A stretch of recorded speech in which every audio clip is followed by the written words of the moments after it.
My parents skipped my birthday party to sail the Caribbean with my sister. I told them, enjoy the view. They didn't know I had a $3 beach house. I hosted a birthday lavish bash with all our relatives. When the videos went viral without them, the apologies flooded in.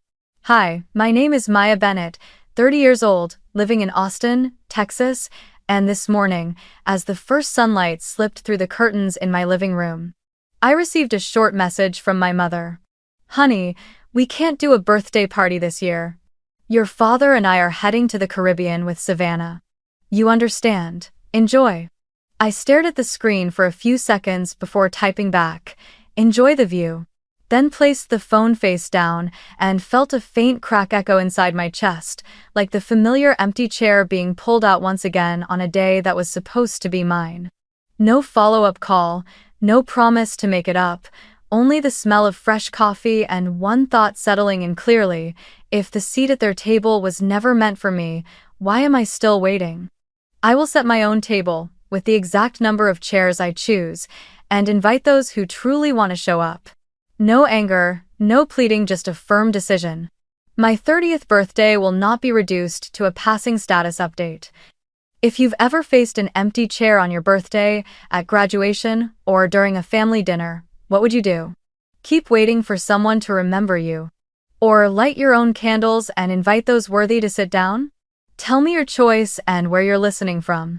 I set my cup of coffee down, watched the thin mist fade across the wooden table, rested my hand on the surface, and remembered every birthday that came before. When I was 8, my family held a party in the backyard of our house in Plano, Dallas. A folding table draped with red paper cloth, paper plates printed with "Happy Birthday," and a sheet cake from Costco with my name written in purple frosting. When it was time to blow out the candles, the patio door opened to let in a group of Savannah's friends, the breeze snuffing out half the flames. My mother quickly laughed it off, saying, light them again, before turning to me with a reminder to wait until everyone's here. I watched as my chair was shoved to the edge of the table to make room for one of her friends, while the chair beside mine remained empty, a polite, neatly placed empty chair, as if it belonged to anyone except the person whose day it was supposed to be. At 10, my cake was placed beside a large poster celebrating Savannah's 10 Kelvin's followers. The adults were buzzing with excitement about the beauty brand that had sent her gifts, while I clutched the doll a classmate had given me, standing by until the lighting was good enough for pictures. I remember vividly the smell of candle wax dripping onto the cake, and that strange moment when the knife meant to be placed in my hands was instead given by my mother to Savannah. Cut it for your sister, your hands are steadier, the photo will look nicer. The knife moved from my mother's hand to hers, passing right in front of me like a small, simple, unintentional ritual. Yet it carved a very fine line inside me, the line between the one who is seen and the one who only stands there to complete the frame. When I was 12, I learned what it meant to wait until it's someone else's turn. That Saturday, Dallas was sweltering, but the living room air conditioner blasted icy cold. My favorite marble cake sat on the coffee table, candles already placed, white frosting spelling out, "Happy 12th, Maya," in a neat circle. I had put on a navy blue polka dot dress, tied my hair back neatly, ready to make a serious wish. But at exactly 6:40 p.m., my mother glanced at the clock and winked at Savannah. "Sweetheart, your live starts at 7, right? Let's push Maya's cake back 30 minutes so we don't miss your live stream." Savannah lit up, dragging out her tripod, setting up a small ring light, and opening her laptop to log into Justin.TV, the channel she proudly bragged was getting more views. My father picked up the camcorder to test the sound, and my mother cleared away paper cups so the background would look tidier on camera. I sat quietly in my chair, watching each candle begin to bend under the chill of the air conditioning and the weight of passing time. When the old spring clock in the kitchen struck 7 with its hurried chimes, the whole room clapped for Savannah as she went live. My father's finger slid up the camcorder lens, my mother hovered just outside the frame, ready to hand her lip gloss, and I, the supposed star of the day, was told, "Just wait a little while, we'll cut the cake right after the stream." On the laptop screen, the viewer count jumped to 500, then 800, then 1,000. Oh my God, 1,000. My mother and father's voices blended with Savannah's as she read the comments, the ring light shining blindingly against her face. And in the middle of it all, a stray breeze slipped through the door crack, and the 5 remaining candles on my cake went out in an instant. No one noticed. I cupped my hands around the candles, ready to ask for matches, but my mother signaled for silence. We're live. A few minutes later, someone sent Savannah a mini cake shaped like her channel logo. Once again, the knife passed from my mother's hand to hers so she could unbox on stream, while my cake slowly slid to the edge of the table. When the live stream ended, the room was full of good job and laughter. My father held the camera, my mother wrapped her arms around Savannah, and I carefully pushed the empty chair back toward the table, relit the spent candles by myself. They burned unevenly, their wax pooling into a hollow like an hourglass, marking that my time had already drained away into something else. That night, I wasn't angry at Savannah. She only did what the whole family expected of her. I didn't cry either.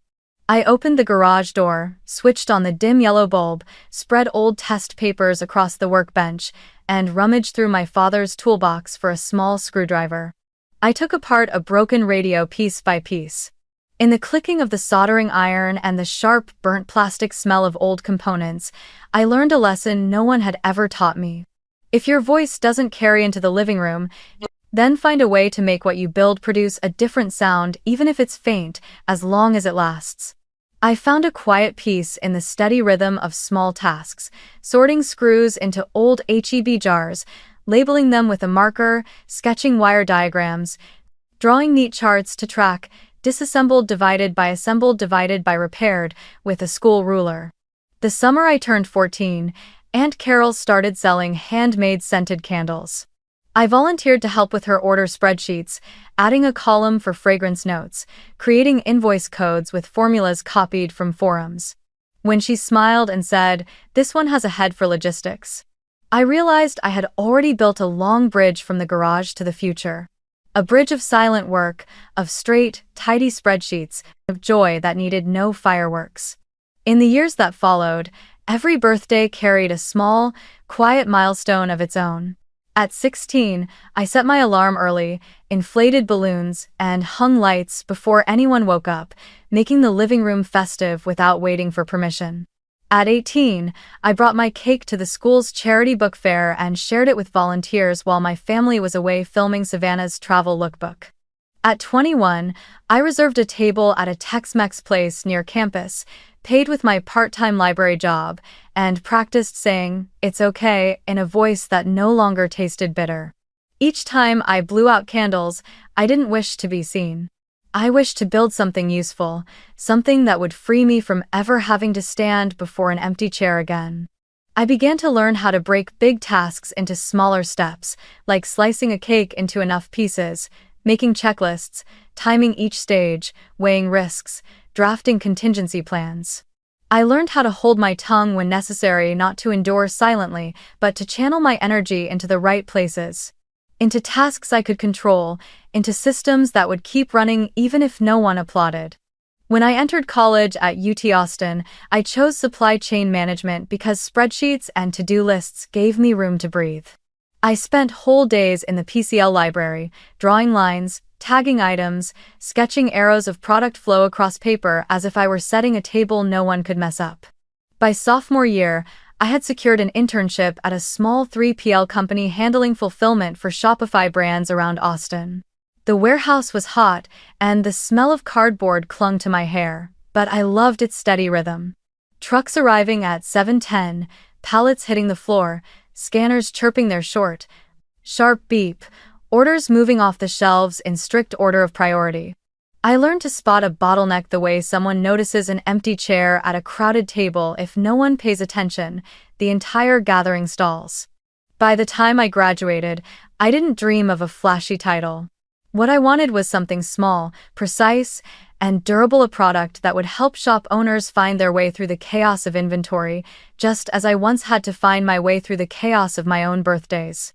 The first version I built was a demand forecasting tool for Etsy and Shopify stores selling handmade goods. I thought smart meant predicting the future well, but reality hit me hard. Shop owners didn't care about pretty charts, they just wanted to avoid running out of stock on Fridays and not mix up two identical orders. 3 months, 20 demos, only one paying customer who canceled after 2 weeks, calling it too fussy. I looked at my roadmap, bit my lip, and deleted half of it. My first pivot: drop forecasting, go back to basics inventory management. I rewrote the flow. Connect to Shopify through a webhook, subtract stock with every new order, and if a SKU hit its reorder point, the system would fire off an SMS alert. A candle shop in Waco Bluebonnet Candle Company complained, "We always run out of Hill Country lavender by the weekend." I drove my old Civic to Waco, sat among shelves scented with lavender and cedarwood, pulled out a pencil and notebook, and sketched a layout. B2 was their best seller.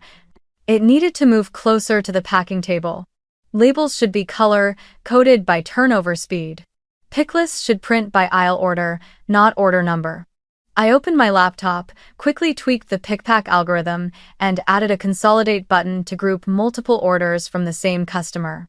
A week later, they messaged, "It's way less chaotic, and we're not running out of stock on Sundays anymore." That became my first paying contract, $299 a month. I signed it quietly, no photos, just went home and updated my banquet table list, one seat, finally filled. From Waco, I built a chain of occupied seats by getting the small things right, integrating barcode scanning with phones, adding automated label printing, generating a 5 SKUs nearing empty report. I stopped chasing sparkle and leaned into persistence.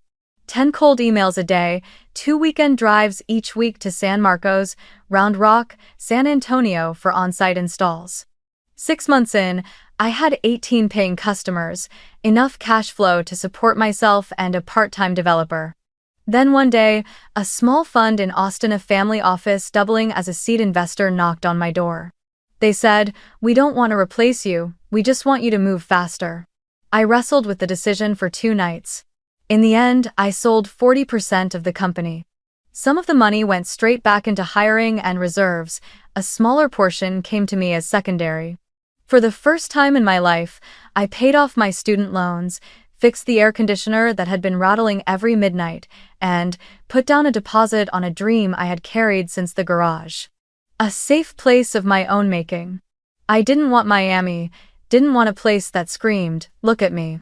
I wanted the salt of the sea breeze, the wild dunes, a quiet road long enough to hear my own breath.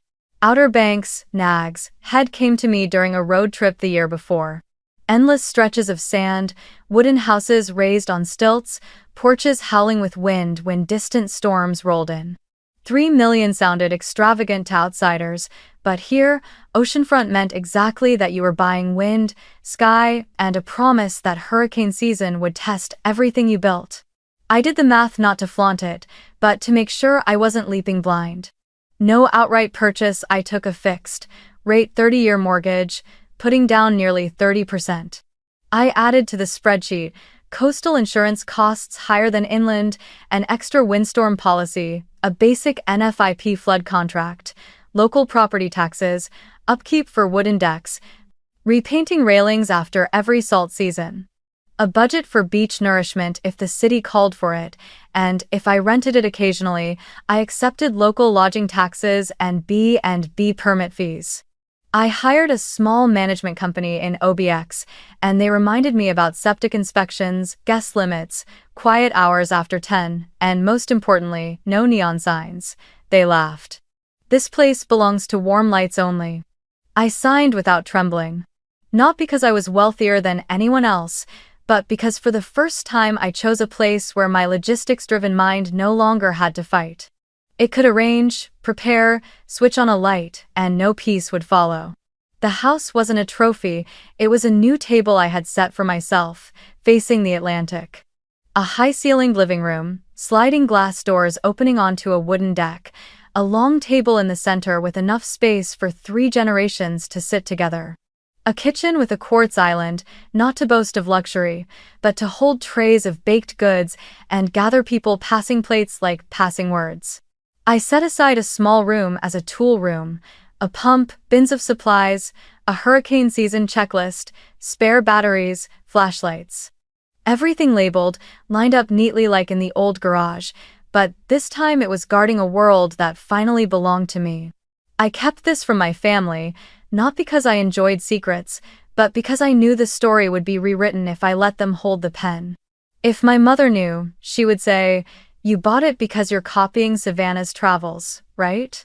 And the house would become another backdrop for her photos, while I was pushed back to the edge of the table. If my father knew, he would help calculate whether it was better to rent it out or save it for our family weekends, until eventually there would be no free days left for me.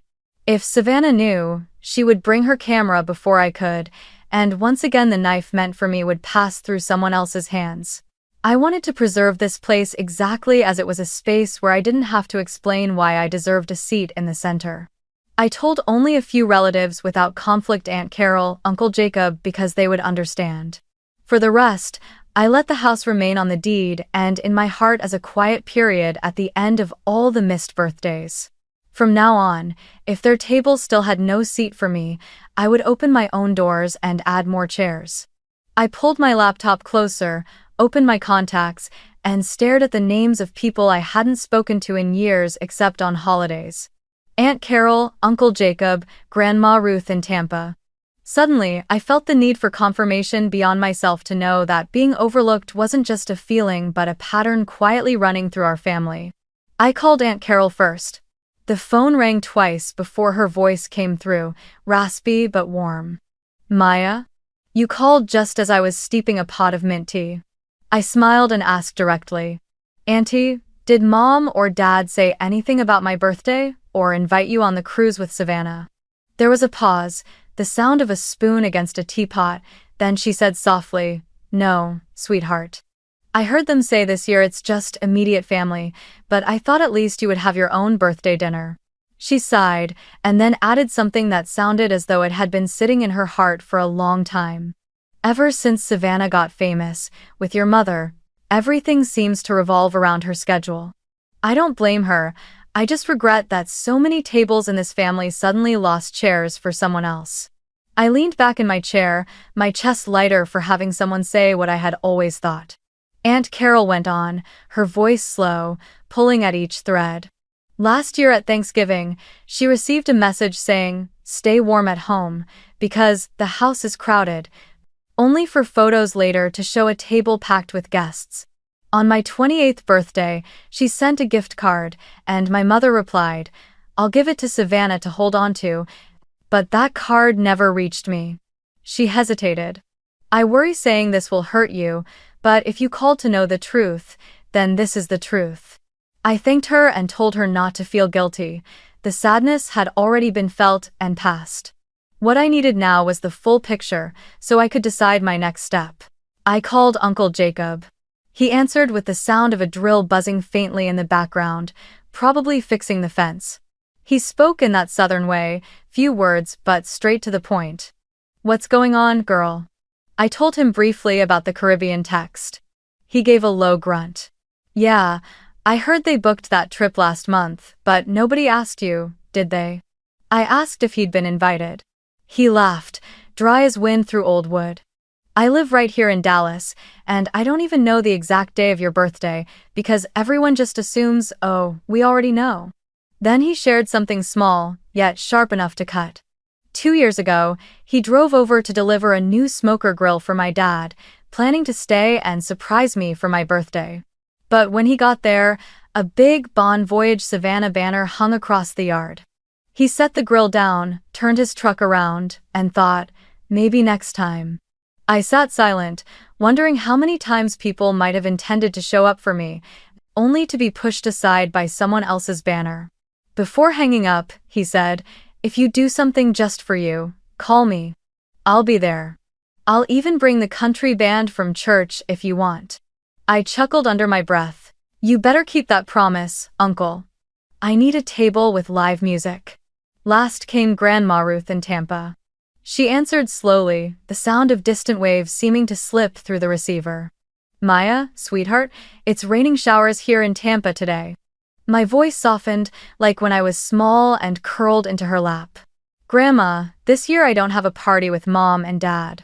I just want to ask, did you get any invitation? She sighed, the breath carrying the taste of salt.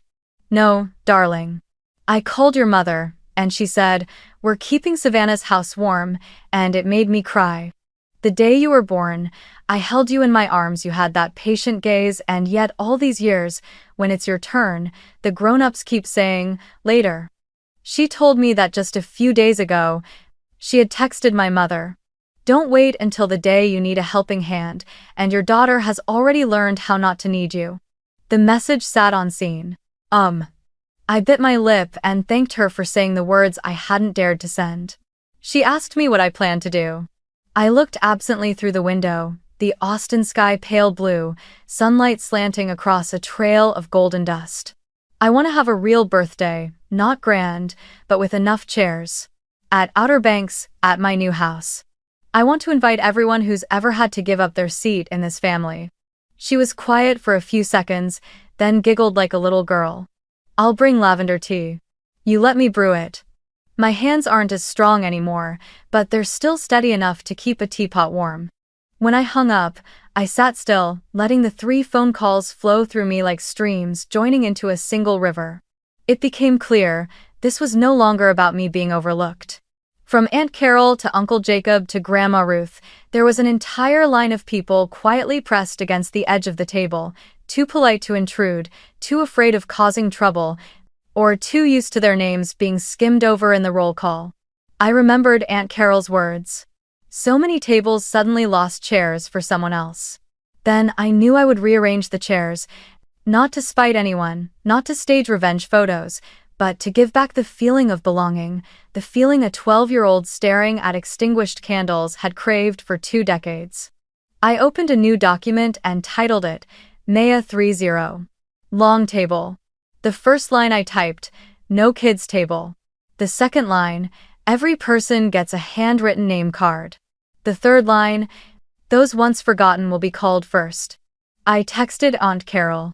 I want to invite everyone to Outer Banks this weekend. I'll handle lodging, food, transportation if needed. Just come.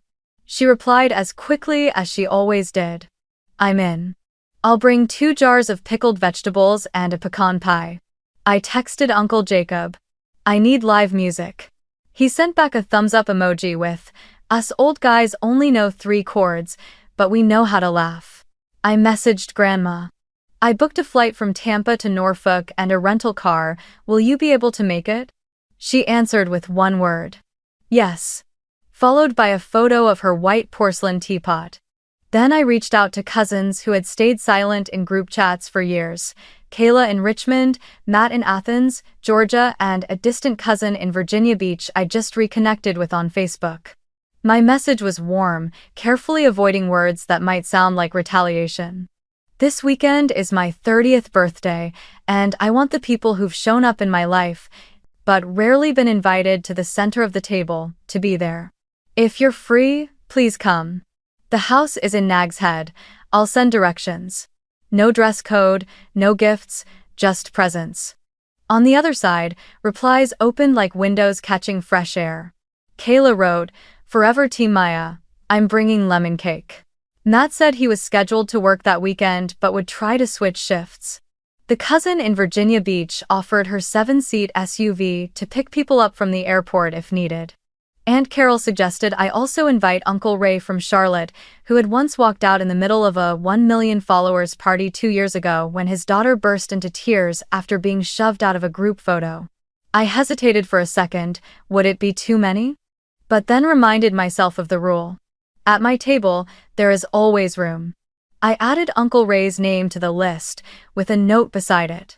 Seat him near Grandma Ruth, they'll have plenty to talk about. In the late afternoon, sunlight slanted across the row of houses as I sent an email to the OBX management company. Need deep cleaning, generator check, extra candles, plates, and glasses.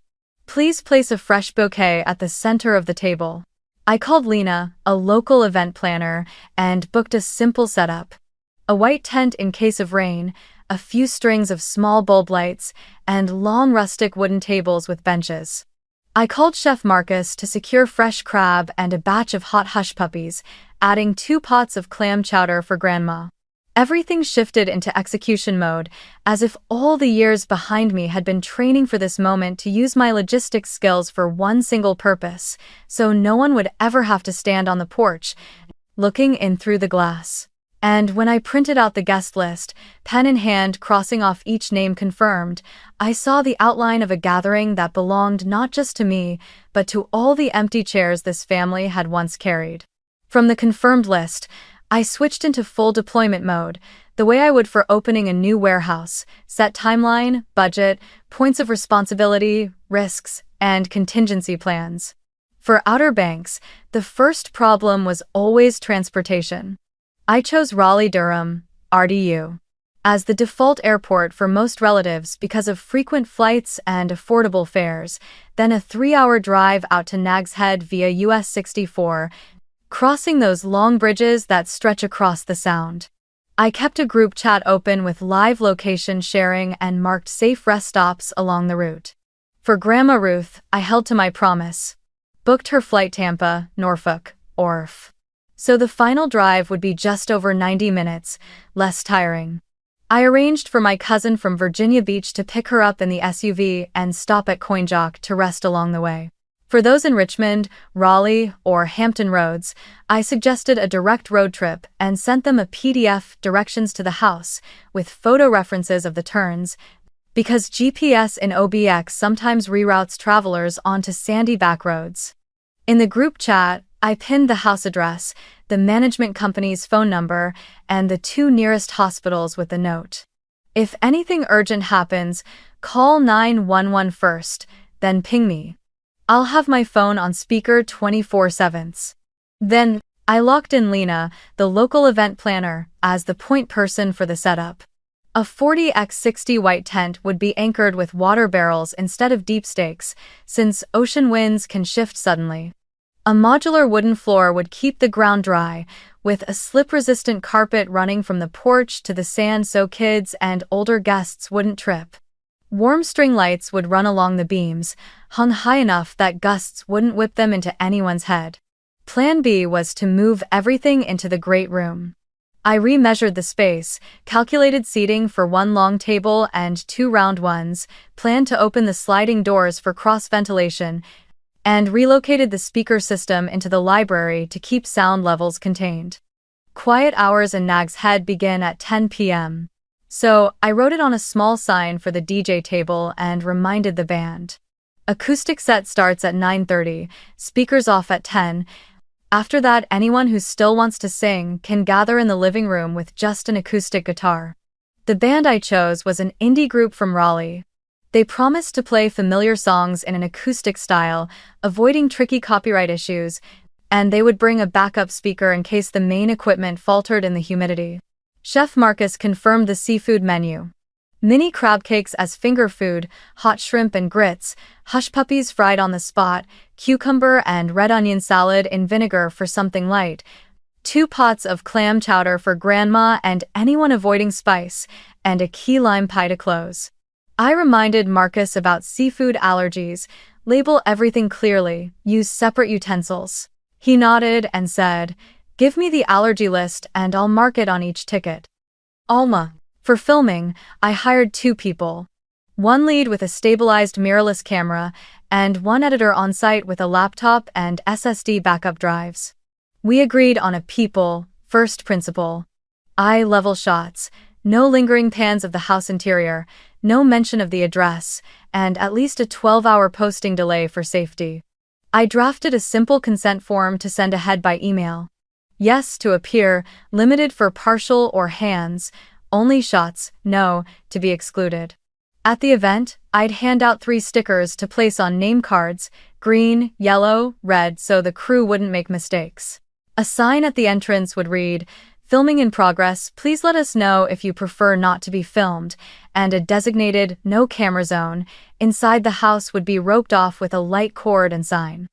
I wanted everyone to feel respected before they felt seen. I laid out the budget on a sheet with 4 columns: estimate, deposit, remaining, and notes. For a party of around 50 people, I framed it between 45 and 60,000, covering everything so there would be no last-minute surprises. Catering from Marcus and his kitchen team would run about 18,000, including staff and ingredients. Tent, flooring, tables, linens, string lights, and heaters in case the night turned chilly. 8 to 10,000. Band and sound 3,000, plus 1,000 for tech. The filming crew 3.5 to 4.5 depending on how many pre-cut clips. Backup generator 710 kilowatts with fuel, 900. Small event and liability insurance, 1,200. Professional cleanup and recycling, 1,000. Fresh flowers, candles, handwritten signage, 1,200. Room gifts and printed keepsake photos, 800. Travel stipends for 2 elders and childcare, 1,500. And a 10% contingency because the Outer Banks always has a surprise. I scheduled deposits by milestone. 50% to Lena to lock the date, 30% to Marcus so he could secure seafood from Aquacoke, 25% to the band, 30% to the tent company. The rest would be paid after the event if no damages occurred. Weather was the biggest variable. That week, forecasts showed scattered showers off the coast with winds at 18 to 22 miles per hour. I requested the tent be anchored with wide straps and 55-gallon water barrels, with pull checks every 90 minutes. I added a clear windscreen on one side of the tent to hold warmth while still showing the sea, and rented 2 standing heaters for the older guests. The entry path was laid with rubber mats so wet sand wouldn't turn into a slip trap, and I placed a basket of dry towels on the porch so anyone caught in the rain could dry their hair before coming in. I tested the generator, fired it up, ran it on a 20-minute load, and taped quick start instructions to its casing. In the tool closet, I stocked a storm kit: tarps, duct tape, zip ties, flashlights, fresh AA batteries, and disposable rain ponchos for guests who forgot theirs. Inside the house, I walked through each room leaving personal markers. In Grandma Ruth's room, I hung a black and white photo of her holding me as a newborn, with a handwritten note at the bottom. "You once kept me safe in your arms. Tonight I invite you to the center of the table." I set a cushioned armchair for her, a non-slip bath mat, a shower seat, and suction grab bars so she could stand securely. In Aunt Carol's room, I placed 2 photocopied cookbooks of her handwritten recipes, spiral-bound now with a card tucked inside. "You were the first to name the dish I truly loved." For Uncle Jacob, I framed a backyard snapshot of him in a baseball cap grinning wide in 2003 and laid a printed ticket that read, "Join the band on stage 3, chords are plenty." For the kids, I set out a lighthouse puzzle of the OBX, a shelf of crayons, and table mats to keep wax marks off the bedding. I wanted each person to open their door and find a fragment of their own memory, the way I had gathered mine over the years to stitch myself whole. I opened my checklist. T7, confirm vegetarian meals and allergy notes. T5, send travel instructions, gate code, and parking details. Only 4 spots in the driveway, the rest along the street with traffic flow. For anyone uncomfortable, I arranged a shuttle from the nearby public lot. T3, walk the property with Lena to mark tent placement, power lines, and breaker boxes. T2, move perishables into the garage cooler, test the long table setup in the great room, and measure wheelchair clearance. T1, receive flowers, test all lights, run a quick briefing with the crew about filming flow and consent stickers. On the day, set a war room. At the kitchen counter, a whiteboard with the timeline broken down into 15-minute blocks, names of people in charge, and a small bell I would ring whenever we shifted from food to music to keep the rhythm smooth. After the party, T+1. A family-style breakfast of scrambled eggs, toast, and fruit. Anyone leaving early would receive a small envelope with a printed photo from the night before and a folded note as a promise. See you next year. Die. I sent one more email to the management company. Please separate recycling with biodegradable bags, spray organic mosquito repellent around the porch and walkway the night before. Check septic reminder signs, no grease down the sink are already posted. I placed a sand bucket and a pail of water on the porch, so cigarette ash, if any, wouldn't blow into the grass, and I scheduled all ocean-facing lights to switch off after 11 to protect the sea turtles, per the town's guidelines. Every small detail came together into one larger feeling. When you set a new table, your responsibility is to make sure others can walk in without stumbling, sit without shivering, eat without guilt, and when they leave, they carry something of their own, not something of yours. I reviewed the budget one last time, shut my laptop, and wrote a short sentence by hand, taping it to the fridge as a reminder for myself and the team. Tonight's goal is not to impress anyone but to make someone feel called by name. The confirmation list began ticking upward like a countdown clock, and with each vibration of my phone I felt the long table in my mind stretch a little further. Grandma Ruth sent 3 words, "I'll be there," with a photo of a small suitcase. Aunt Carol wrote a longer note, listing pecan pie, pickled vegetables, embroidered handkerchiefs, and added, "I'm also bringing Band-Aids, in case anyone gets too enthusiastic cutting cake." Uncle Jacob replied with a photo of a guitar on the backseat of his pickup and the words, "Us old men have been practicing 3 chords all week."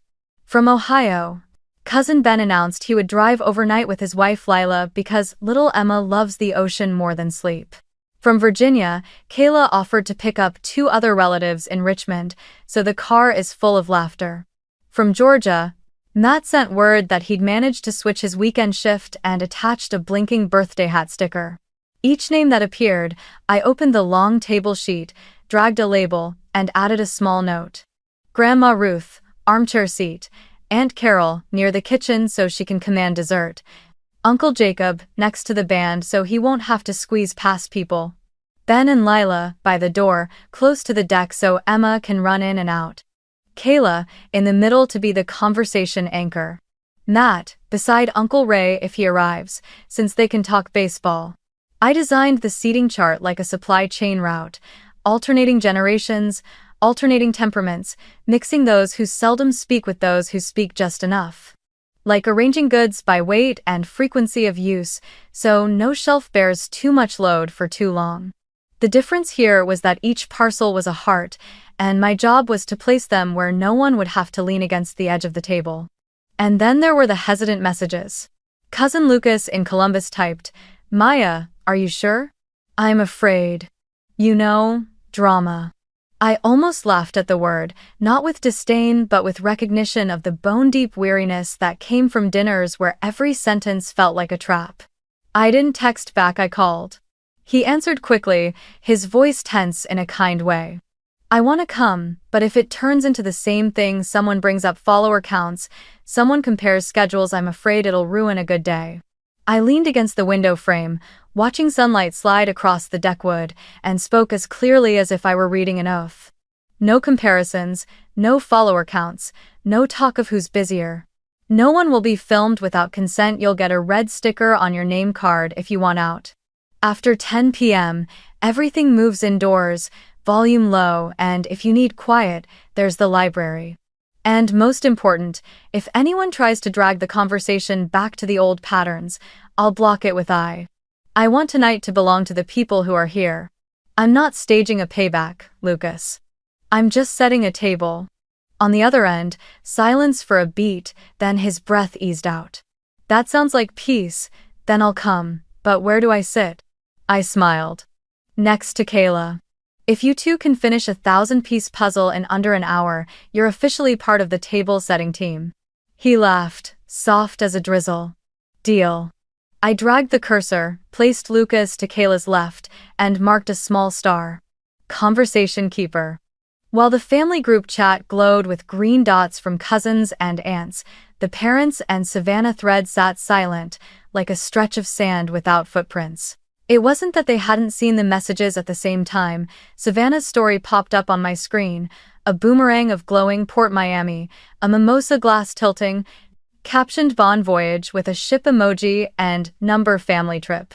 I glanced once and closed it, not out of bitterness, but because I was busy.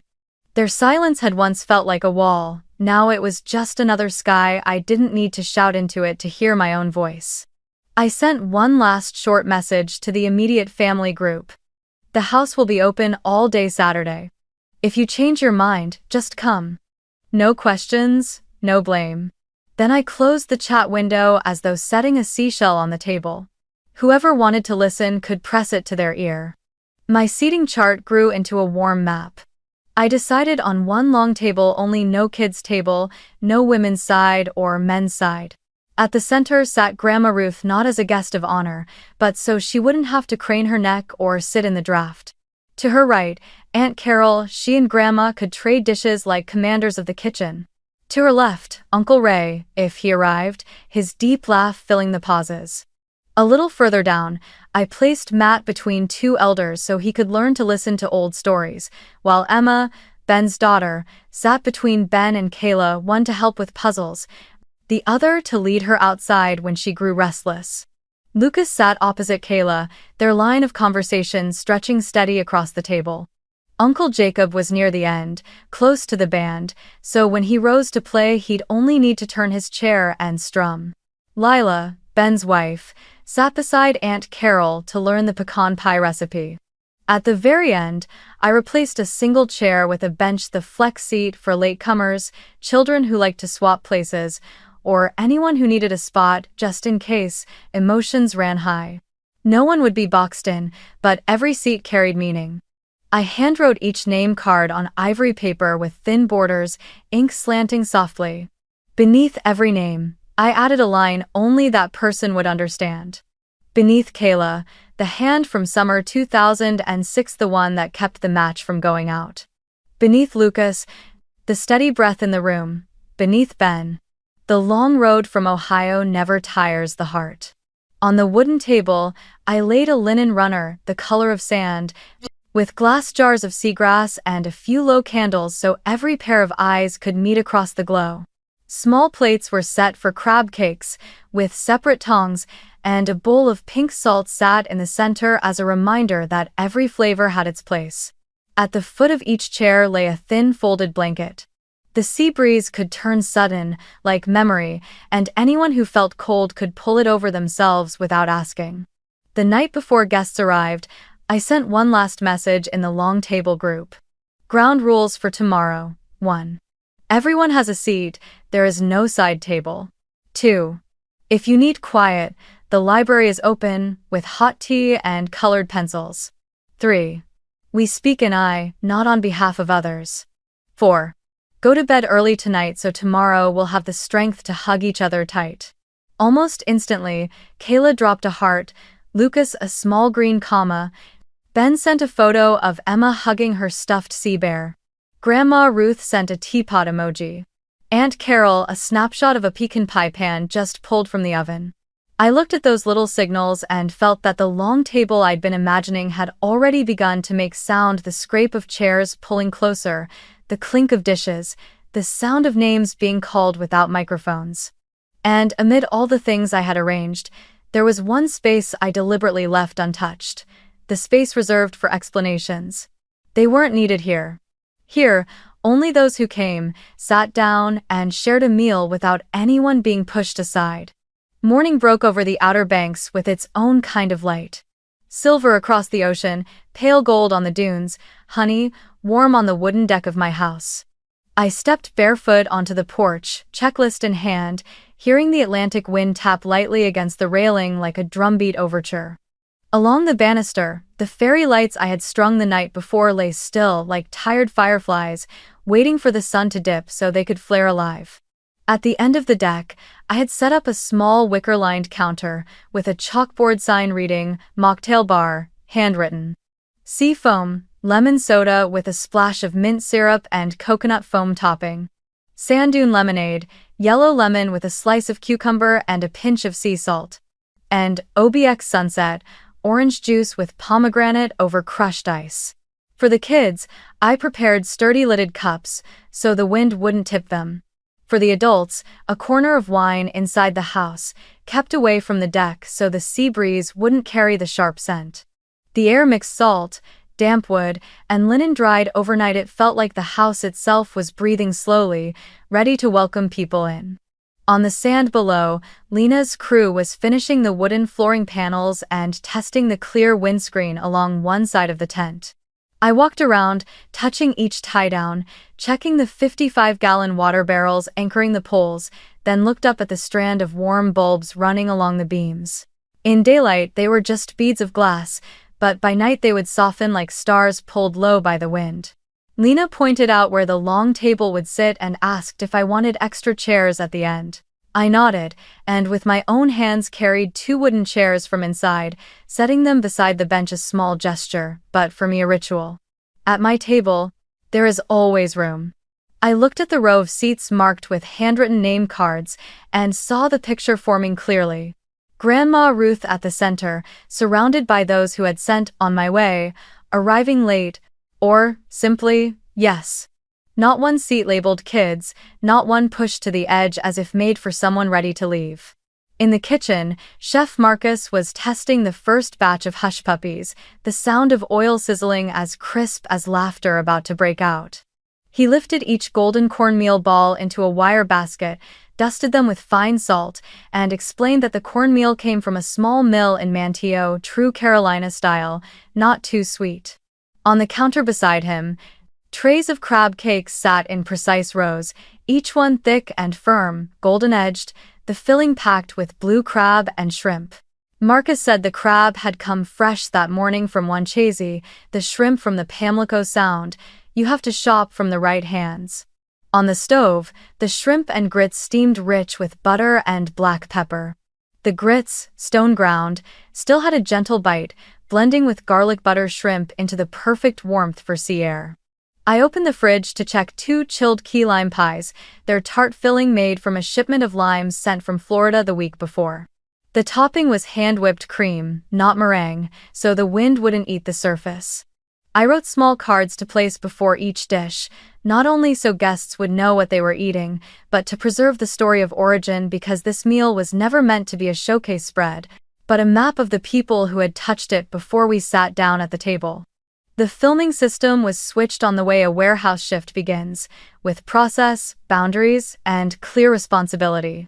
Camera 1, a mirrorless on a gimbal, had the role of walking with people, moving from porch to kitchen, from dining table to deck, always keeping the viewer's eye level at the same height as the guests, so no one ever felt looked down upon.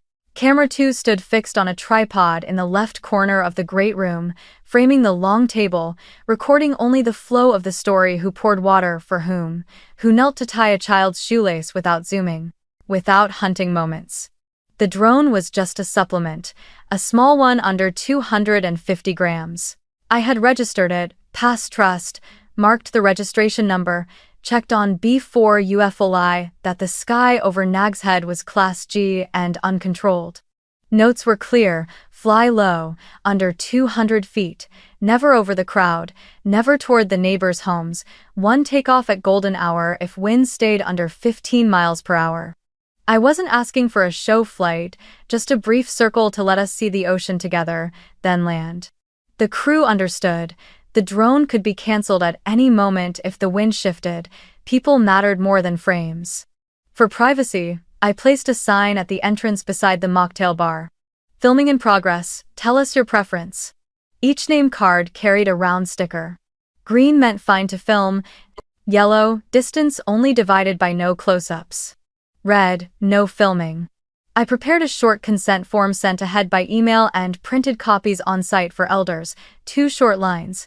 I agree divided by I do not agree to appear in photos divided by videos. Maya intends to share, with checkbox, signature, and phone number, so if anyone changed their mind later, I'd know how to find them and cut their appearance from the published version. Inside, I strung soft silk cords to mark 2 no camera zones, the library, armchairs, warm lamps, a box of colored pencils, and the north-facing reading room, teapot, cookies, and a small desk bell, so anyone closing the door would do it gently. I wanted every step taken to be clear about where it was headed and what rights came along with it.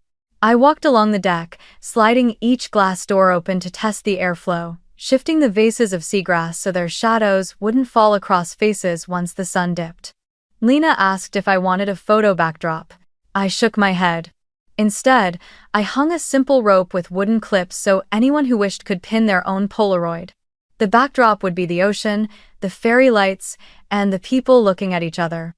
I placed a few folding chairs by the doorway, a silent invitation for anyone still hesitant. Come in if you're not ready to sit, the chairs will wait. On the long table, I spread the sand-colored linen runner, tucked in stalks of dried reeds, set low candles. Stepping back, I took it in. No garish colors, no party banners, just warm light and air that felt like a long sigh being released. My phone buzzed, messages popping up one after another. Here.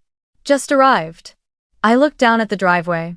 Kayla's SUV slid in first, Emma's face pressed to the window, eyes sparkling like drops of water. Uncle Jacob's pickup behind it, an amp strapped tight in the bed. Aunt Carol climbing out clutching the pecan pie box like a family secret, and in the back seat of Ben's sedan. I glimpsed the corner of a drawing. Emma had made a long sand-colored table dotted with round heads, and a crooked heart at the center. I opened the door, the wind rushed in, salty and warm, and though the fairy lights weren't lit yet, the rooms already glowed. From the kitchen Marcus called, "Second batch of hush puppies is up." I reminded him, "Save a plate for Grandma," and set a small card in front of the crab cakes. Wanchese blue crab good because it traveled just far enough. How? I heard the soft scrape of sand under sandals on the steps, someone shushing the group so they could hear the surf, and in my head, steady as a vow, my voice repeated, "At my table, there is always room." The first sound was tires crunching on damp gravel, then car doors opening, footsteps scattering grit across the sand, and someone exclaiming, "Oh, the ocean." Like laughter breaking free. Kayla bounded up the steps and hugged me so tightly I could hear the fairy lights on the railing tremble. Behind her, Emma shuffled forward, holding steady a sand-colored card, letters carefully inked in marker. "Happy 30, cousin." The word cousin stood larger than the rest, its border rimmed with seashells she had collected along the shore. I knelt so Emma could place it in my hands herself, like setting a stone on a milestone, breathing in the mix of craft, glue, and salt air before kissing her hair still dusted with sand. Aunt Carol slipped straight into the kitchen without needing direction, lifting the lid from her still warm pecan pie. Uncle Jacob cradled his guitar like a secret, his wife Linda hanging her coat neatly on the hook, scanning the consent stickers, and cheerfully choosing a green one. I'm fine being filmed from a distance. And Grandma Ruth appeared last, her hand resting lightly on Kayla's arm, her smile steady as an anchor. From the kitchen, Marcus carried out the third batch of hush puppies, the scent of oil and butter mingling in the air, each person who passed snatching one, blowing hard before laughing through, "Too hot." Anyway. The current of people rose like a tide, food settling onto tables, conversations sparking at each small point of contact. Ben noticed Lucas struggling with his bow tie and stepped in to fix it. Emma, with trembling hands but fierce care, poured an OBX Sunset mocktail into Grandma's glass. Linda pulled over a folding chair for a cousin arriving late, the chair I had set aside as a promise to myself. At my table, there is always room. The drone rose once, a single loop at sunset, its hum small as a bee, arcing above the roofline, dipping low enough to catch Emma spinning around the bench, her hair flying behind her in the wind. Then it landed immediately, crew following instructions exactly. People were the focus. The sky was only the backdrop. When everyone had a glass in hand, I stood at the head of the table, raising mine just high enough for the string lights above to catch and scatter a thin reflection. I hadn't written anything down. I just breathed in and spoke slowly so the wind wouldn't carry my words away. Thank you all for coming. Thank you for driving the distance, for switching shifts, for bringing pies, music, and stories we haven't had the chance to tell. Tonight is not about comparing who is busier, who is worth more. Tonight is only about looking around and knowing that the person beside you chose to be here. That is enough for my 30th birthday. I clinked glasses first with Kayla, then with Grandma Ruth. She tapped so lightly, as if afraid to shatter the fragile bubble of the moment, but her eyes held steady with the strength of an ancient blessing. The meal unfolded like a slow, steady dance. Crab cakes passed too quickly to cool, cucumber and red onion salad refreshing as a breeze slipping between waves, the pot of shrimp and grits warm and rich with butter and garlic shrimp that loosened everyone's guard. Kayla told the story of their car veering onto a sandy road. Lucas confessed he had nearly turned back halfway, fearing drama, but pressed the gas for 5 more minutes, and those 5 minutes carried him to a table with enough seats. Grandma Ruth didn't eat quickly. She traced the rim of her plate as if reading a page, then suddenly set her spoon down, turned to me, eyes damp but voice clear as a bell. "This birthday of yours, there are no empty chairs." End of 3. The whole table went silent for a beat, like a wave dipping low to gather strength. I wanted to answer, but my throat locked at the simplicity and wholeness of her words, one short sentence that stitched closed a tear years long. I only laid my hand on hers and nodded. Someone at the far end whispered, "Amen," though no one could tell who. The band began their first set just as the sun pulled its last threads of light from the railing. They chose soft acoustic pieces, sometimes familiar strands of classic rock like Landslide, no lyrics, just the chorus of chords and a raw voice telling the story of changing seasons. Guitar strings rippled under the sound of waves. Truthfully, on that deck, every song became the song of the sea. Uncle Jacob blushed when I waved him up. He strummed his 3 practiced chords, the band followed his rhythm, and the whole table tapped spoons against glasses in time. Emma danced barefoot, while Lila tugged Aunt Carol onto the deck. At first she shook her head furiously. "Oh, I'm clumsy," but then let herself be led, their laughter spilling like 2 teenagers at a school dance. Kayla helped Grandma Ruth to her feet. They didn't dance, only swayed, Grandma resting her cheek against Kayla's shoulder for a moment. And my chest tightened with a kind of happiness that asked for no words. The crew kept their promise, no zooming in on interiors or objects, only capturing gestures between people. The camera followed slowly behind Ben as he bent to tie Emma's shoelace, lingered just long enough to catch Linda draping a light shawl over a cousin's shoulders when the wind suddenly whipped. Then eased back to frame the entire long table as hands reached at once for the salt or passed dishes down. The fixed camera in the great room occasionally caught a burst of laughter on someone's face, then almost politely let that expression fade into the kitchen, where Marcus was ladling more chowder. The drone never rose again. We didn't need the sky a second time for this story. During a slow waltz, Lucas leaned toward me. "Thank you for calling me," he said. "The way you talked about boundaries, it let me breathe easy." I answered, "Thank you for coming. Here, everyone has the right to breathe easy." Then Aunt Carol pulled out a seashell-shaped birthday candle from nowhere, grinning mischievously. I came prepared with props. Kayla struck a match. I cupped the flame with my hand, and Emma counted softly, 1, 2, 3. No one urged anyone to grab their phones. No one said, "Wait for better light." Just a small circle around a single ordinary flame. I made a wish that hardly sounded like a wish. "Let this table be full again next year." I blew gently. The flame went out without shattering, quiet as a period at the end of a sentence. The key lime pie was set down, its tart freshness pulling everyone a little closer together. Grandma Ruth ate slowly, her eyes smiling before her mouth. Aunt Carol winced at the sourness, then nodded approvingly. Marcus stood back, watching everyone eat dessert like a director seeing his final scene land. I poured Uncle Jacob another glass of water. He said, 3 chords are enough. I replied, enough for everyone to know the words. We both laughed. In the kitchen, I scribbled a few quick lines onto thank you cards that would go into envelopes the next morning. Thank you for showing up. I thought, maybe that's all I'll ever write in this life. But if it's written to the right people, at the right moment, it's enough. The moment I remember most wasn't cheers or applause, but a shared silence. When the band dropped to nothing but finger-picked strings and the sound of waves, when everyone leaned their hands on the table and turned their eyes toward the Black Sea, no one spoke. I could hear the linen brushing softly against the wood, the faint clink of spoons on plates, and the deep breaths of people who had traveled a long way not only on the map. That was when I knew the old empty chair had been filled, not by any one person, but by the way we sat together. Near 10 o'clock, I signaled the band to move their acoustic set inside. The fairy lights on the deck stayed lit but dimmed low. I gathered the thin blankets, tucked one over Grandma's legs, pulled out chairs for those wanting to lean back. In the great room, a few children sprawled on the woven rug piecing together a lighthouse puzzle. Lucas and Kayla sat in the library, sliding the last puzzle pieces into place, looking as though they were finishing a map abandoned long ago.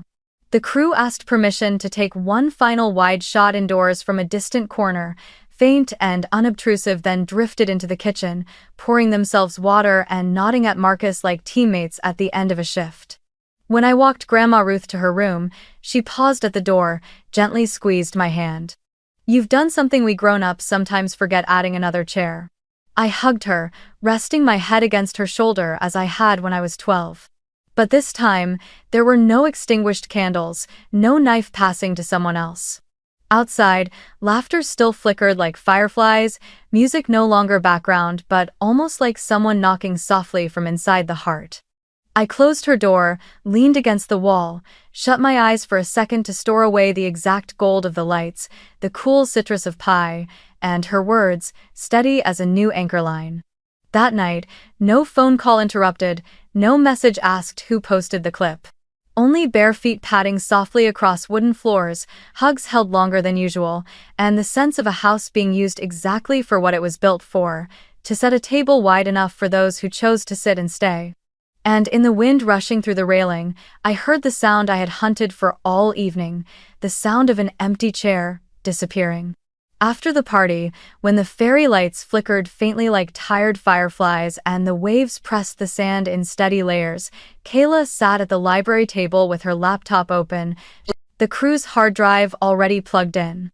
Her hair was still dusty with sand, her fingers quick, pulling clips into the timeline. I stood behind her for a moment, then stepped back, letting her work in the rhythm of someone who knew timing. The hook had to land in the first seconds, pacing held under 30, text clear and warm, audio letting people hear arms around arms, not just music.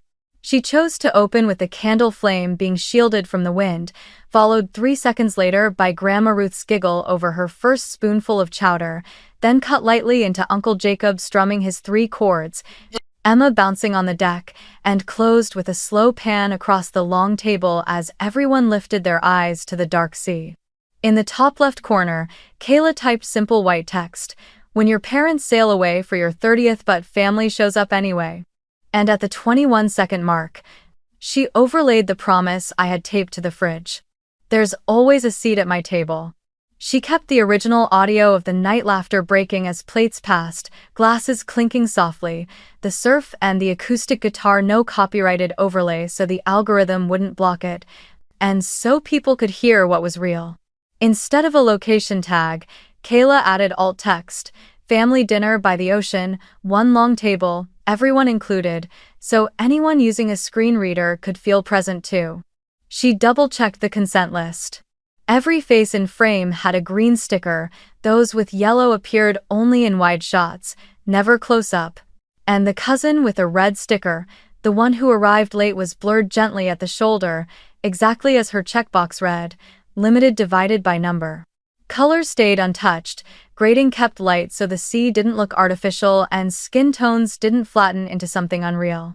When the clip hit exactly 29 seconds, Kayla exported 2 versions, one for Instagram Reels, one for TikTok, allow remix turned on but duets blocked from zooming in too close. The caption stayed brief, not bitter. "They sailed, we gathered." No hard feelings, just gratitude for those who show up. Just 3 soft hashtags, number family dinner, number Outer Banks, number seat for everyone. She pressed publish at midnight. The device buzzed once, quiet as dropping a pebble into dark water. By morning the water had rippled into waves. As I boiled water for Grandma Ruth's tea, Kayla's phone lit up with a storm of icons, hearts, comments, shares, saves. The algorithm caught on the opening hook the words, "Parents sail away," flashing within 0.3 seconds, then held viewers with the four things social platforms always reward: genuine laughter, an embrace, golden, hour light, and a clear story beat being left behind yet choosing to open the door. Retention spiked past the 3rd and 10th second marks. Viewers replayed the clip of Grandma Ruth saying, "This birthday, there are no empty chairs." We had added careful subtitles, and then scrolled down to the caption. Many left the same comment, as if prearranged. "Thank you for this. Not wow, beautiful house, not fancy food, but thank you for showing me a table with more seats." Within hours, the clips crossed what Kayla jokingly calls the awake and seeking softness threshold. Students, night shift workers, nursing mothers, insomniac elders, people sitting in the dark, phones glowing, seeing a wooden deck, strangers hugging, a grandmother laughing, and a table with no empty chairs. I realized exactly what kept them there, the tone of kindness in the caption. No blame, no calling out, just the line. No hard feelings, just gratitude. And the overlay. "There's always a seat at my table," turned the clip from my story into an invitation anyone could claim as theirs. By noon, a local Outer Banks community page, the kind that usually posts about weather and tides, reshared the reel with the caption, "Sometimes the best OBX moments are about people, not places." They didn't tag the house, didn't ask where exactly, only wrote, "If you recognize anyone, send them a blessing." Another local account, a beach cleanup volunteer group, reposted with, "The long table is beautiful, but even more beautiful is no trash on the table or underfoot. Thank you for respecting the ocean." The inbox swelled like a gentle tide. "My parents skipped my graduation. This healed something tonight. We've been the forgotten cousins too. Thank you for setting one table. Our Nana passed last year. Seeing your grandma smile felt like a hug." One message came from a fisherman in Manteo, attached with a photo of calloused fingers from pulling nets. "Wanche's blue crab, you captioned it right. Thank you for naming our place with respect." I read each note, replied to only a few, but always sincerely. "Thank you for sharing. I hope you find your own chair. Thank you for catching the crab that made it to our table." I tried not to turn the inbox into a counseling booth. Last night's mission had been to set the table. Today's mission was to listen and to keep the quiet intact. Virality didn't arrive like fireworks bright and gone, but like waves rolling in, layer after layer. Kayla showed me the retention chart. Viewers stayed until second 26, waiting for the final scene where the overlay appeared with laughter. Shares peaked among the 25-44 age group, often with personal notes attached. "Missed birthday too. Gave up my seat too. Cake delayed for someone else's spotlight too." I saw those twos strung together like the fairy lights across the railing last night, each bulb a life of its own, but warm when strung side by side. Operationally, we followed every safeguard, so not a single comment had to be hidden for privacy violations. A distant relative messaged asking us to remove a frame where their child appeared in the corner. Kayla opened the project, cropped, re-uploaded, and the clip kept its rhythm. The band asked if they could post a 15-second segment of their set. I sent them a cut file with a reminder to add the text. "No credits needed. Thanks for playing from the heart." Marcus wanted to share a shot of the hush puppies, the crowd favorite. I agreed, on one condition: no house tags. He posted a photo of hands reaching for the basket, captioned, "Food tastes better when the table has enough seats." Not a single person asked, "How much was the house?" No one pried, "Were there celebrities?" because the clip never placed value on anything but the people present and their kindness to one another. Still, we kept precise location off, locked comments to followers and following for easier moderation, and Kayla set a keyword filter to block words that might tilt the tone. By afternoon, the OBX group chats were buzzing about the long dinner table by the sea at some house in Nag's Head. Strangely, no one hunted for an address, they only shared the overlay line. An English teacher in Kill Devil Hills used the clip in class, asking students to write about a time someone made space for you. She messaged me, and I felt my throat tighten as I read it. A small church on Roanoke Island dropped a heart and wrote, "Thank you for reminding us how to set the table." A few DMs pushed toward interviews, wanting to know the other side of the story, why my parents and Savannah weren't there. I sent the same gentle reply each time. Thank you for caring. Last night's story was about those who chose to show up. I didn't want the clip to turn into a courtroom, it was a table. As dusk came again, Kayla sat beside me on the porch steps. We both held our phones but didn't glance over to ask, how many views now? She rested her head on my shoulder, her voice small, like when she was 17. Sis, people aren't just watching because it's beautiful, they're watching because they see a place for themselves. I nodded. I remembered what I had said in my toast the night before. Just to look around and know the person next to you chose to be here. It turns out the internet, used rightly, can be a long table too borderless, where each person leaves a comment like setting down a spoon, tilting their head, and saying, thank you. I don't know how far this wave will travel, who will see it, or what words will be written next. But I do know one thing. Last night, we built something hard to break, a clip that carried the weight of an invitation. And as the notifications kept blinking with tiny hearts, I heard Grandma Ruth calling from inside, "The tea's gone cold, dear." Her voice drifted down the hallway like a gentle soundtrack, reminding me that every viral moment must eventually return to where it belongs. Rinsing glasses, stacking chairs, and keeping the tea warm for those who will gather at this table again next year. The morning after Kayla's clip began rising like a warm tide. The house was so quiet I could hear the kettle bubbling and the wind threading through the railings. I was steeping tea for Grandma Ruth when my phone buzzed nonstop, my mother's name lit sharp on the screen like a harsh lamp. I looked at Grandma, she nodded gently. Answer, dear. All Lubrovox. I put the call on speaker, set the phone on the wooden table in the great room, the lingering scent of key lime pie mixing with the warmth of lavender tea. My mother's voice leapt in without pause. Maya, what are you doing? The whole family is talking about your party. People think your father and I are villains. The pastor even texted asking, is everything all right? Do you have any idea how we look right now?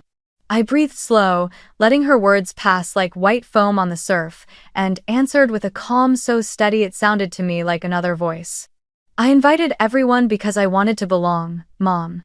Not to shame anyone. I didn't mention your name, I didn't blame anyone. That dinner was for those who chose to show up. The line went quiet for a beat. I heard a different wind, the whine of sea air across a ship's deck hiss through her mic, then her voice rose louder, as though she had to shout over the engines. But why let it be filmed? Why put it on the internet? Did you even think about the family? My eyes drifted to the corner of the room where the no camera zone sign still hung like a promise.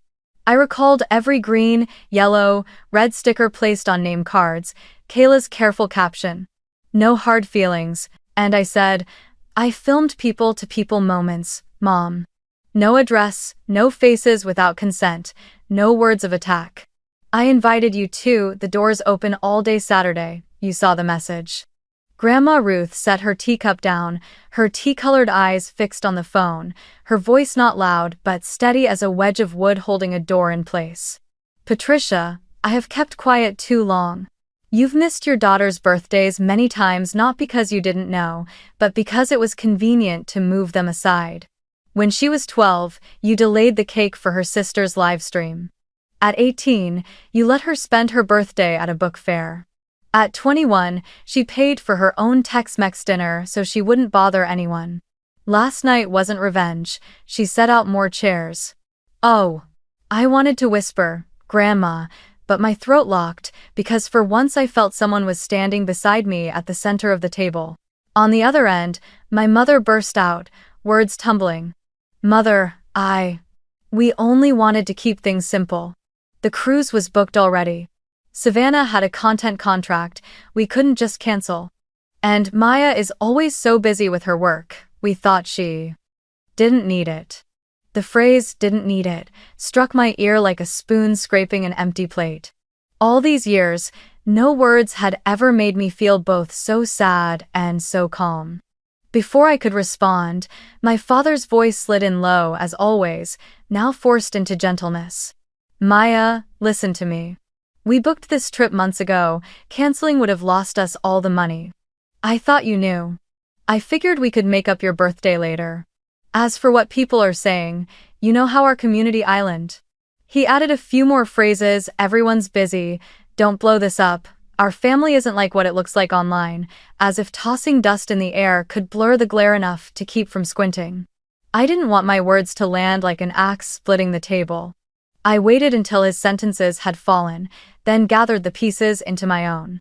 I understand bookings, I understand deposits, I understand the community. But some things cannot be made up like an empty chair on the day I turned 30. I didn't invite people to replace you, or mom, or anyone. I invited them because I am tired of standing outside the window of my own life. The phone buzzed with a banner sliding across the top. Savannah, drama queen. 2 clipped words, her familiar shrug digitized. I didn't open it, didn't let it knock me off balance. My voice held steady. Savannah, if you're listening on speaker, I'll say it plain. Last night wasn't a performance. There was food, there was laughter, elders leaning on younger shoulders, children counting candles. If you call that drama, then I hope your life is full of it, the kind with real people. Silence stretched on the other end, broken only by a distant ship's horn. Grandma Ruth slipped in, like someone tapping a spoon to bring the conversation back to rhythm.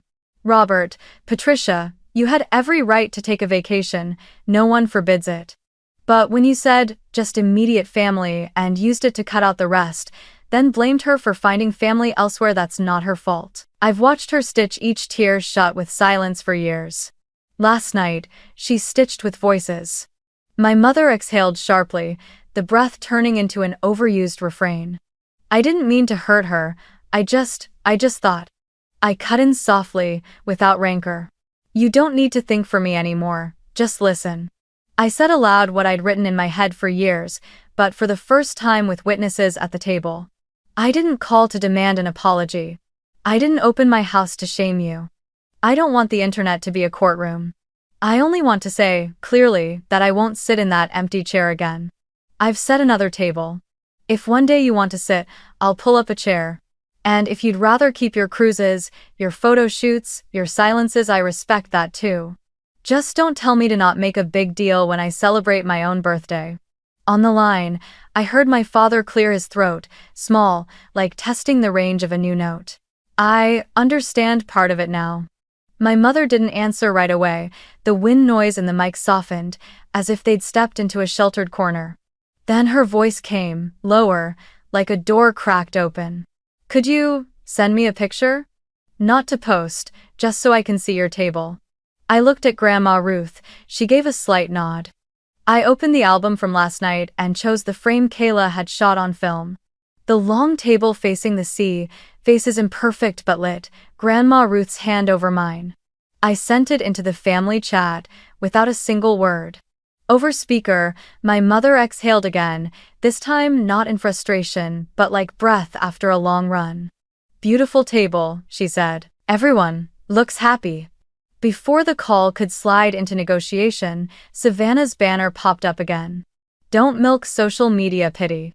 I let the words drift past like trash on the tide, untouched. I turned back to the call. I'm not milking pity, and I'm not selling sadness.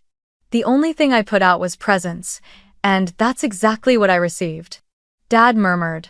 All right, that's enough. The way someone tries to smother a fire by slapping a lid on the pot. I lifted the lid in another way, with a boundary line as clear as chalk on pavement. I'm not here to reconcile, Mom, Dad. I'm setting a boundary. When you're ready to listen, I'll be here. If not, please respect my birthday, and from now on, please respect the tables I set. I looked at Grandma Ruth. She laid her hand warm across mine. Patricia, she said, this child isn't a child anymore. She's learned how to pull out chairs. Sometimes being a mother just means sitting down. 1. On the other end, silence stretched long. I thought I heard the sound of two seas folding into each other, the Atlantic in Nag's head, the Caribbean against the hull of their ship. Then my father, rarely the one to end calls, spoke the last line. "I'll call again later." My mother only managed, "Maya, and left it hanging, like an anchor caught midair. I didn't push, didn't pull. "I'm making breakfast," I said. "Toast, scrambled eggs. If you call back and I don't pick up, it's because I'm pouring tea for Grandma." I pressed the red button. The screen went dark, smooth as still water. The room returned to the sound of boiling tea and fairy lights flickering faintly in the daytime, as if no gust from a distant ship had ever passed through. Grandma Ruth squeezed my hand, offered no consolation, only asked, "Egg soft or medium?" I laughed, the laugh of someone who's just set down a heavy load without cracking the tiles. In my mind, I saw my table again, the chairs filled, the chairs waiting, and one seat always open for real listening. Savannah's text still hovered, a scrap of paper in the air. I left it where it belonged, not in my heart, not on my table, just in the bin of soon seen, soon forgotten. I poured Grandma's tea, lifted the pan of eggs, and in the smell of hot butter I repeated to myself the line I had spoken and now clung to like an anchor. "When they're ready to listen, I'll be here. If not, respect my birthday." Outside, the wind shifted, and for one brief second, I heard the ocean sound like applause. That noon, while Marcus and I fried off the last batch of hush puppies for a late breakfast, my phone flickered nonstop, bright as sun scattering on water. Comments poured in under Kayla's reel, not just "so beautiful," but pieces of life laid down softly like spoons against plates. "My parents missed my graduation. Seeing your table eased something in me. When I was 14, my cake was pushed aside for my brother's urgent thing. Thank you for relighting the candles. I live in Kitty Hawk, and I've never seen a long table feel so warm." I couldn't reply to them all, so I gave myself a rhythm. Each hour, 5 stories, answered in the tone I wanted to keep. "Thank you for sharing. I hope you find your seat." No judgments, no rehashing old wounds. The internet that day felt, strangely, like a warm kitchen. People stepping in turn, placing their stories on the counter, pouring a little hot water, then moving gently on. Messages came from distant relatives too, names I'd only seen at holidays for years. A cousin in Oklahoma confessed, "I stayed silent because I didn't want to upset anyone. Sorry, I just drifted with the current." An uncle in San Antonio wrote, "I thought you were strong enough not to need anyone, but maybe being too strong made the rest of us forget to ask, 'Do you need me?'" I sat on the porch steps replying line by line, not taking on extra guilt, not over-soothing, just acknowledging and opening a door. "Next time you're there, I'll keep a chair for you." Those apologies didn't erase past seasons, but they felt like someone slipping a wedge under a wobbly table so it finally steadied. At 2:14 p.m. Dad sent an email, titled, "About last night." I opened it to find sentences long as highways, some stalling, some clogged with commas. He wrote about booking the cruise months ago, about not wanting to hurt you but thinking you were too busy, about "we don't understand social media," and the weight of familiar community eyes. Between his justifications, there were threads of truth. When I read about your table, I realized it's something I haven't sat at in too many years. End of. I stopped there, breathing like someone standing at the shore who knows they don't need to swim out too far. I didn't reply right away. I labeled it, "For tonight," and drafted a short response. "Thank you for writing. I need time. Next time we meet, please listen all the way through." I left it unsent. I've learned some answers should be left to steep until they're ready. Mom texted later, not a call, just a short line. "Come to Dallas and talk, okay? Not online." I looked at those words and felt a quiet gratitude that her tone had shifted from "what people think" to "what we say." I typed back, "I need time. When we talk, I want Grandma or Aunt to be there. And I want it in a calm place, not over a meal." I ended with a period, leaving no space for an argument by text. That whole day, I held to one principle: minimal replies, clear boundaries. Savannah was different. Her story went up in the afternoon, white text over the pale blue Caribbean sky. Some people love making a spectacle. With a boomerang of a foaming cocktail. I glanced at the comments beneath. She hadn't locked the story. Let her have her day. Not everything is about you, Sav. One longtime follower wrote, I've adored your travel vlogs, but empathy looks better on you than eye rolls. For the first time, I didn't feel any need to step in and correct. The community did what I never asked of them. They turned the lens the right way, not to shame, but to remind. I stayed silent. Silence no longer felt like enduring, it was an answer with edges. I spent an hour that afternoon cleaning the backstage of virality the way you clean a kitchen after a party. Adjusting settings, adding filters to block words that could warp the tone. Sending Kayla a list of 5 comments worth responding to because they carried deep personal stories. Notifying the crew about a request to blur a watermark connected to a yellow sticker guest, they handled it in 10 minutes. Marcus texted, Can I post the Hush Puppies recipe? I replied, Yes, but caption it food tastes better when the table has enough seats. The band asked for a 12-second clip to share with the tag, Play from the Heart. I sent it with one note. Don't tag the house address. Late in the afternoon, I opened my own Instagram, tapped into the caption box, deciding I wouldn't let Kayla speak entirely for me. I didn't recount any drama. I chose a photo of young hands resting on old bathed in a thin wash of gold light over the knuckles. Beneath it, I wrote, Every table should have a seat for the ones who were once forgotten. On the next line, Last night, we didn't talk about who was absent, we called the names of those present. If you've ever stood before an empty chair, I hope one day you sit where your name is spoken. I pinned the post to the top of my page, turned off location, kept comments open, and reminded everyone of the rule. Speak in, not for others. Within an hour, the post filled with lines beginning I once, in English, in Spanish, even a single Vietnamese comment drifting in like another breeze. Cảm ơn vì đã đặt thêm ghế. Thank you for setting more seats. I felt as though I'd placed a small sign at the table's edge. This is why we gather. That night, Dad's email still sat in the For Tonight label. I reread it, trimming away the looping explanations, holding on only to the few drops of truth he had managed to pour out. I pressed send on the short reply I had drafted. Thank you for writing, Dad. I've read it. I need time. When we meet, please listen fully before explaining. Next time, I want our conversation not to happen over a meal, so the table is just for eating and for calling each other's names. I called Mom, so they'd both know I wasn't playing separate messages, separate stories. Closing the laptop, I felt lighter, as if after washing dishes and stacking them clean on the rack. That night, Kayla stitched together a second reel, the behind the table cut, showing only hands, pouring water, placing candles, pulling out extra chairs. The caption read, Kindness is infrastructure. I laughed out loud reading it, because it was exactly the language I understood. A sustainable gathering always begins with solid, decent infrastructure. Pinned at the top of my inbox was the fisherman's message from Manteo. If you want fresher crab next time, call me, I'll bring it and sit at the flexible seat.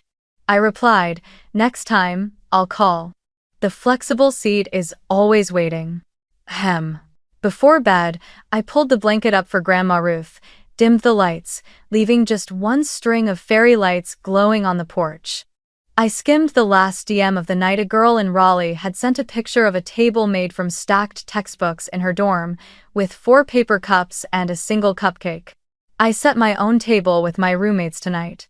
Thank you for giving me the courage. I put the phone down, smiling. Viral, it turns out, isn't about numbers, it's the path of a simple thought carried forward when enough people help bear it. Through the night, Savannah didn't send another word. Her story faded down beneath others. My mother didn't call either, but she tapped a heart on the photo I had pinned. It wasn't reconciliation, it wasn't full understanding. It was a small gesture, enough for me to believe that one day we could sit together and talk without trying to prove who was the good one. I closed my eyes, and in my mind the long table from the night before stretched out again, linen runner, the color of sand, chairs filled, and one seat left intentionally useful. A place to set down an extra bowl of soup, to welcome someone late, or simply to remind me I always have the right to add a chair. And if tomorrow the inbox overflowed again, I already knew my answer would not change. Thank you, I need time. Next time we meet, please listen all the way through. Because after all these years, I've learned one thing. Gratitude doesn't erase boundaries, it helps them stand firm without shouting. A week later, the Outer Banks sky was pale gray, like a linen cloth still damp with morning mist. The wind had eased, the waves moved in rhythm, and the house was hushed in the true sense of immediate family only. I simmered 2 pots of clam chowder from Marcus's handwritten recipe, onions sweated slowly in butter, broth poured in, diced potatoes, clams cooked just enough to stay tender. On the side, a bowl of cucumber dill salad tossed with apple cider vinegar, and in the oven a tray of bread baking crisp outside, soft within.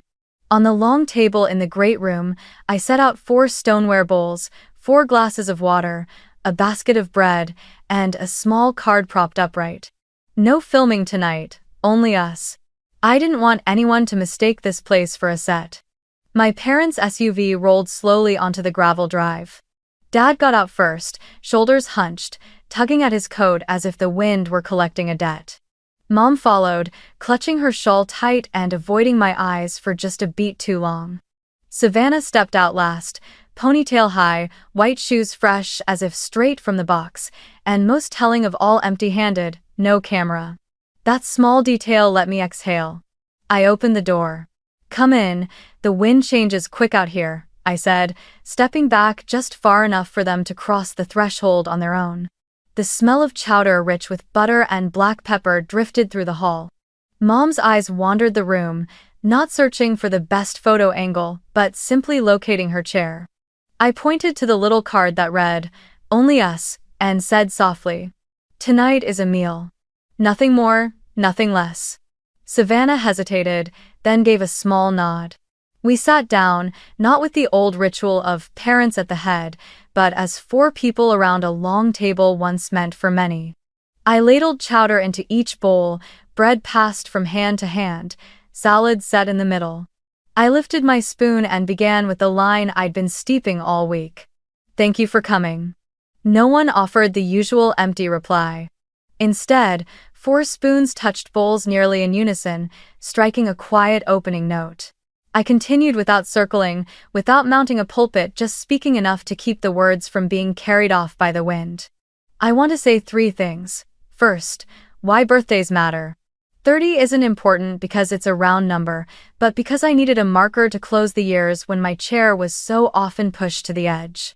I don't want to keep practicing how to wait after a live stream, after a trip, after whatever's convenient. Second, why this house exists. It isn't a trophy, it isn't a backdrop. It's a safe place I built for myself, like the garage back then, but bigger somewhere. I can set a table, light candles, and know the knife will stay in my hand. Third, why I invited the whole family. Not to replace you, and not to shame anyone. I saw my aunt, my uncle, grandma, the cousins, all pressed to the margins for years. I just pulled them to the center once so the little ones would know, from the start, what a table with no empty seats feels like.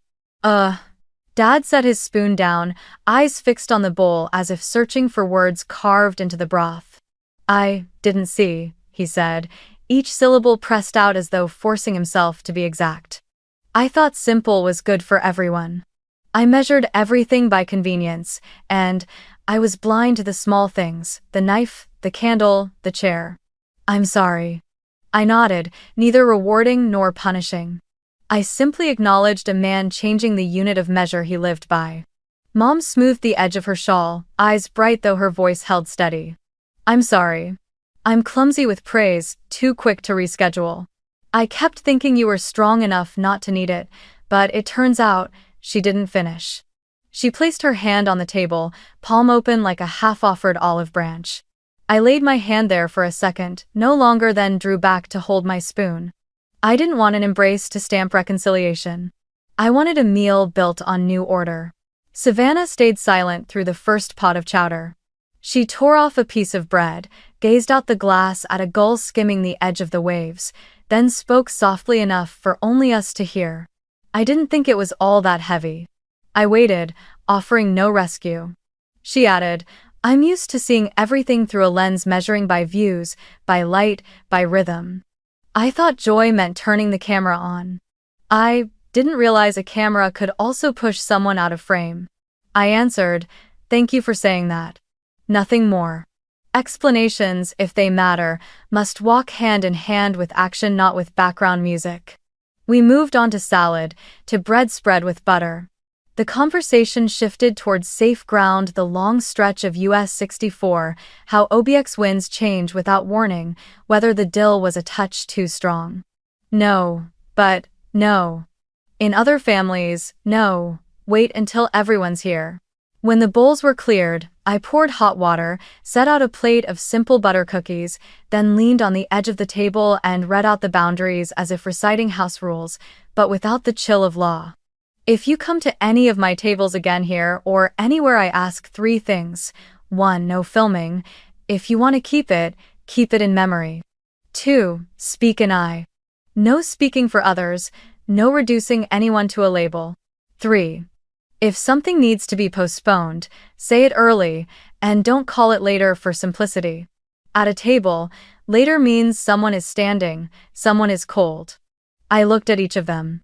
Dad nodded without hesitation. Mom bit her lip, then nodded. Savannah held my gaze, long and unflinching, before she gave the smallest nod of all. Mom reached into her bag, an old habit, and slid an envelope across the table. I brought a printed photo. Of your table. I think prints carry more weight than phones. Inside was the film frame Kayla had taken. Grandma Ruth's hand resting on mine, golden light wrapping around us like honey. I traced the edge of the picture and nodded. I'll keep it. Dad's eyes wandered the room until they landed on the long bench at the end of the table, the flexible seat, empty tonight. He asked a question both literal and not. That seat, what's it for? I smiled. For someone who's late. For an extra bowl of soup. For anyone who wants to sit, stand, and sit again. To remind me that a good table always leaves room. Dad smiled back, the smile of someone finally seeing a simple thing he'd been circling around for years. Before they left, Mom asked if she could walk through the house, not to film but to remember which door led to the kitchen, which one to the deck. Savannah paused at the mocktail bar, touching the chalkboard where OBX Sunset had been erased, and asked how to mix it. I recited the recipe like a memorized lesson, and for the first time, she listened without adding, I'll record it later. Dad stood on the porch, looking down at the sanded boards, murmuring almost to himself. I don't know how I never noticed this smell of wet wood before. I closed the door, letting the sea air rush in, and felt the house in its quiet afternoon doing exactly what it was meant to do, holding steady so people could finally hear themselves. We said goodbye at the threshold, without forcing it into a perfect embrace. Dad shook my hand, firmer than ever. Mom hugged me briefly but sincerely, with no rush in her scent. Savannah brushed my shoulder and nodded. I'll try, not filming during meals. Trying is good, I said. No promises, no hollow vows. The SUV rolled back across the gravel, its tires quieter than when it had arrived. I stood on the deck until the tail lights slipped behind the dunes, then turned inside, cleared the bowls, rinsed the chowder pot, wiped the table dry. In my ears, Grandma Ruth's words from the week before still pulsed steady as a heartbeat. Add another seat. Night fell fast, the fairy lights on the porch glowing into low stars. I sat at the table, opened my laptop, and pieced together one final clip: seconds of hands pulling chairs, spoons tapping bowls, wind flipping the page that read, long table, and a frame I'd taken that afternoon. The card only us propped against the bread basket, 4 empty bowls turned upside down behind it like quiet full stops. I typed the caption, this time in English, because that's how the sentence had lived in my head all week, and because I wanted to send it out on a wave wider than my own shoreline. If you were ever left out, build your own table. There will always be a seat here for those who show up. I hit post, shut the screen, and stepped onto the deck. The air was salt-thick. The Atlantic lay dark and flat, like a table freshly wiped clean. I pulled the flexible bench at the end of my table out, just a new habit to remind myself that whether anyone came or not, the place remained, waiting for whoever was ready to sit and listen. And in that moment between sea and house, I understood I didn't need a conclusion tied with ribbon. I needed boundaries respected and a door always open. The table was set, the candles burned, the seats were full. The rest was simple. If someone chose to show up, I would choose to welcome them.